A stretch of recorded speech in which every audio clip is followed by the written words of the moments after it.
Hello, Katrin lovers and Katrin followers. Abay, Katrin Bernardo, iniintriga patungkol sa isang taong kanyang finalo dito po sa Kaybay. Sa mga updates po natin, maraming salamat po. At ngayon po, bago tayo magpatuloy, congratulate natin si Miss Katrin Bernardo and Alden Richards sapagkat sila po ang tinaguriang. Meron po silang award na natanggap, silang dalawa, no? Sila po, asama po si Miss Marian Rivera. Yan, Female Celebrity of the Year Katrin Bernardo, 2024 TAG Awards Chicago, and Male Celebrity of the Year Alden Richards, 2024 TAG Awards Chicago. Ayan, Marian Rivera, Katrin Bernardo, Alden Richards win at 2024 TAG Awards Chicago. Marian Rivera, Katrin Bernardo were among the several Filipinos artists who earned recognition at the 2024 TAG Victorious Awards Chicago. Rivera brought home the Best Actress in Film Award for her film Balota, while Bernardo and Richards were respectively named the Female and Male Personality of the Year.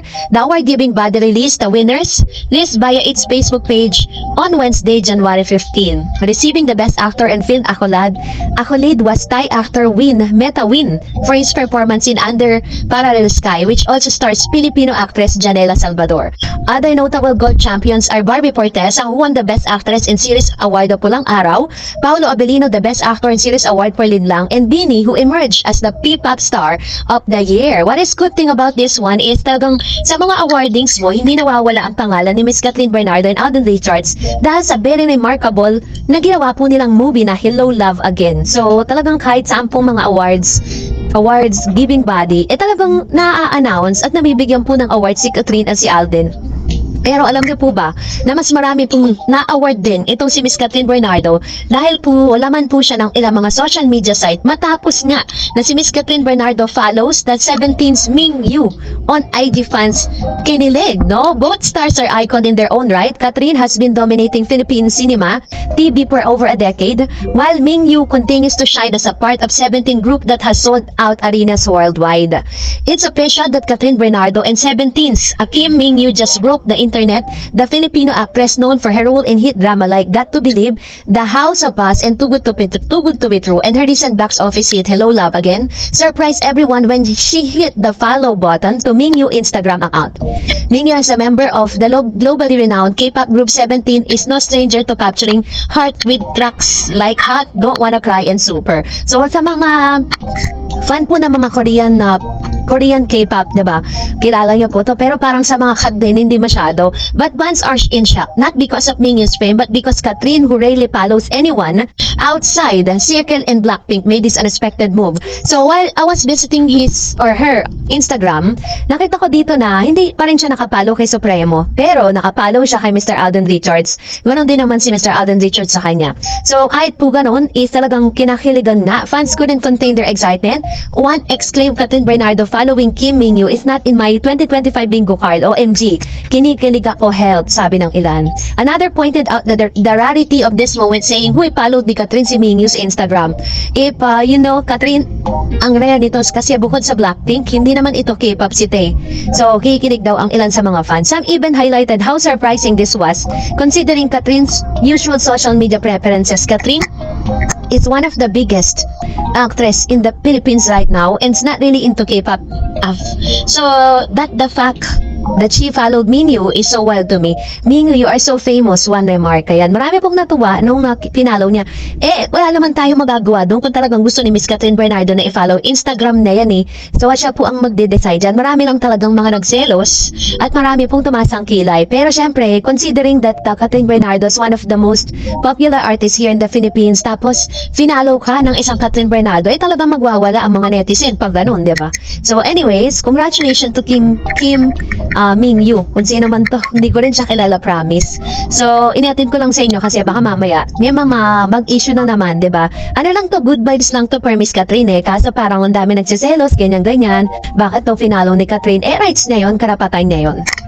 At ngayon naman, bigyan daan natin ang ilan sa mga komento reaction po ninyo patungkol naman sa mga comments and reaction ninyo sa ating latest updates. No? Unahin natin si Miss Essel Stage. Sabi niya, hello po, tinutukoy po nila ata, Ma'am Dars, is the clarity laser. Yun po ating ginagawa for force sa mukha. Sabi niya kasi, magka-clarity daw siya, pero kinukulit pa din siya ni Doc sa tanong niya, anong feeling daw na naka 2 billion, pero nahiya siyang sagutin. Kaya sinabi na lang ni Doc na sige, magka-clarity ka na.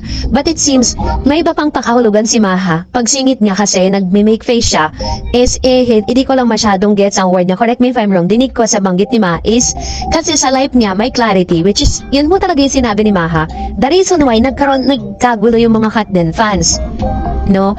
Tungkol dun sa clarity na sinasabi na, yun nga, may clarity na nga daw. So, sabi niya, ang pagkakadinig ko, at ginatungan naman ang tukso ni Doc, na magka-clarity na ba? Malinaw na ba? Haha. But at first, really, they mean the procedure that Kat is about to do dun sa clinic, clarity laser. Anyways, lahat naman tayo dilulu when it comes sa mga idolo natin. Kaya okay lang, walang harm. Kung isipin natin ang ibang kahulugan ni Madge, but if it is tungkol sa status ng heart ni Kat, yan, of course, we're hoping na si Inga. Diba? Ako po, nung pinapanood ko siya, ang talagang naramdaman ko is yung clarity na tinutukoy ni Maha. Yes, meron procedure na gagawin sa kanya, which is ang ipinamalan doon ni Dr. Ivy is clarity. So, I think it's about, doon naman sa tinutukoy ni Maha, it's about the clarity of the heart of this Catherine. Sabi ni Mr. Renato, hi Mr. Ars, Darrens, thank you so much dito sa clarity. Obviously, si Alden na pinapahiwatig ni Doc Ivy. Is Alden cheaper ng Kat din? Same with Maha. Though, si Alden Bello endorser, still Doc Ivy support kay Alden. Partida pa yan, endorser ni Doc si Ivy Samaras. I said, silent shipper po sila, which is true, no? And Sir Joel, siguro naman si Alden ang binabanggit ni Ma kasi nakita niya sa Canada yung dalawa na magkasama. O nga, kasi diba si Miss Ma Salvador, parang doon niya kasi piniling manganak talaga. Doon po, pagkatapos niya manganak, doon po siya, doon muna sila ng anak niya, diba? Doon niya pinanganak. And then sabi ni Miss Saint Shepard, of course, Kat Daniel, Alden Richards love them together. Forget Daniel Padilla, not a fan anymore. Sabi ni Miss Nila Evangelista, nagbubulag-bulaga na naman si Derek. Alam naman niya ang nangyari sa Katniel, pera-pera lang siguro, Mr. Direct gising-gising lang pag may time. Thanks, Miss Darrens, for the updates. And thank you, Ma'am Shinila Evangelista. Siguro tinatukoy niya dito yung pag-o-offer nga, diba? Parang hino-offeran kasi si Miss Kat na gumawa ng movie with Daniel, diba? Pero, syempre, parang nakalagay naman or nakalimbag naman dun po sa kontrata ni Miss Catherine kung ano po talaga yung pinarevise niya doon, diba? And sabi ni Ma'am Shirut, hello, Miss Stars, Happy New Year. Thank you very much for your continuous update to Captain. Dahil marami ang naniniwala at nagtitiwala sa yung movie na ino-offer ni Direk Lauren Jogi last year pa yun, Mr. Bago pang gawin ang sequel ng HLA. Yung tambalan nila ng ex niya, alam na naman natin ni Direk na sariwang-sariwa pang sugat na ginawa ni DJ kay Kat. Tapos ito, offera niya ng movie at malaki ang offer na TF ni Kat. Hindi naman mukhang pera si Kat para tanggapin yung project kumot malaki. Which is true, diba? Tsaka si Miss Catherine kasi, once na inoperan po siya ng isang proyekto, hindi po yan agad nagde-decide. Mag-iisip muna ng maraming beses yan. Kaya siguro napabilis na rin ang shooting ng HLA dahil dito, mas pinili ni Kat si Alden na makaparehas at gawin agad ang HLA para hindi magawa yung ino-offer sa kanyang movie na Direk Jogi. Talaga nagpupumilit silang ibalik ang Kat niya. Sorry, big no. Ang isinagot ni Kat sa project niya, kaya nga, na-delay ang pagpirma ni Kat ng kontrata niya sa ABS-CBN dahil marami siyang pinabago. No, tama po yun. And, sabi niya, marami siyang pinabagot, pinaalis niya ang project niya sa kanyang ex. Ayaw niya makasama to sa anumang project niya sa ABS-CBN. Wala na kayong magagawa. Ngayon pa na masaya na si Kat kapag mas kasama niya si Alden. Ayan, true naman, diba? Tama, ito yung pinaka-exactong pangyayari talaga. Marami pong mga nagsabi na ganyan na parang may revision ng contract, no? Bago pa po niya pirmahan yung kanyang kontrata. And sabi ni Miss Sanabel Garda, hello Miss Stars, wala na pong iba. Siyempre, about kay Alden yan. Si Alden ay pinakilala na yan kay Maha at Doc Ivy. Boto yan kay Alden, sure na yan. Clarity for Alden na yan. Ayan, sis ko po, ayan.